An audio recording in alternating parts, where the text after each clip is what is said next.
केंद्रीय गृह मंत्री अमित शाह ने मंगलवार को कोलकाता में प्रेस कॉन्फ्रेंस कर पश्चिम बंगाल सरकार और सीएम ममता बनर्जी पर जमकर हमला बोला।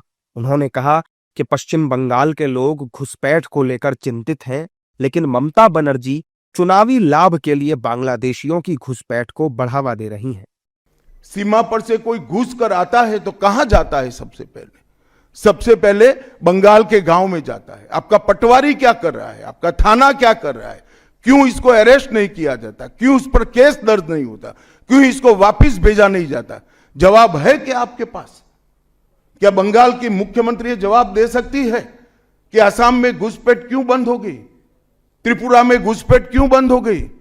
गुजरात और राजस्थान की बॉर्डर पर घुसपैठ क्यों नहीं होती है?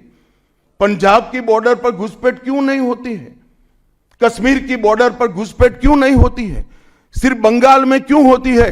क्योंकि आपकी निगहबानी में घुसपैठ कराई जाती है और बंगाल को धीरे धीरे डेमोग्राफी चेंज कर आपकी वोट बैंक को पुख्ता करनी चाहती है। मगर ये लंबा नहीं चलेगा।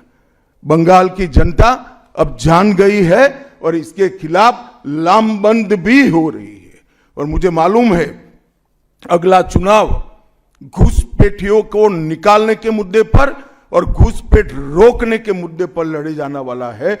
अमित शाह के इस बयान के बाद ममता बनर्जी सामने आई और उन्होंने आरोप लगाया कि सरकार चुनावी लाभ के लिए एसआईआर करा रही है।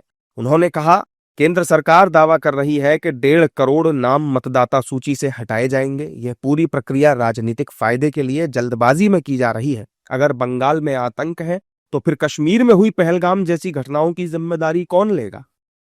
अमित शाह के इस बयान के बाद बीजेपी के नेताओं की प्रतिक्रियाएं भी आई। बीजेपी की माने तो अमित शाह ने जो कहा है वो सही है। तो आप जवाब दीजिए और स्वीकार कीजिए कि आपके लिए तुष्टीकरण की राजनीति देश से ज्यादा इंपॉर्टेंट है। आप सीए का विरोध करते हैं, आप एसआईआर का विरोध करते हैं, आप फेंसिंग के लिए जगह नहीं देते हैं, तो आपकी मंशा तो साफ है ना कि आपको घुसपैठियों के सहारे सरकार बनानी है। पर इस बार पश्चिम बंगाल की जनता आपकी हकीकत जान चुकी है और इसीलिए घुसपैठियों के सहारे सरकार बनाने की आपकी साजिश है, उसको कभी भी सक्सेस नहीं होने देगी। जबकि अमित शाह के बयान पर विपक्ष हमलावर है।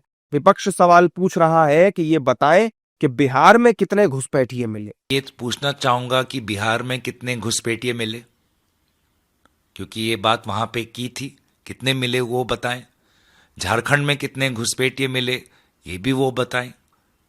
तो ये जो तर्क इन सवालों का जवाब वो क्यों नहीं दे सकते, ये मैं जानना चाहूंगा।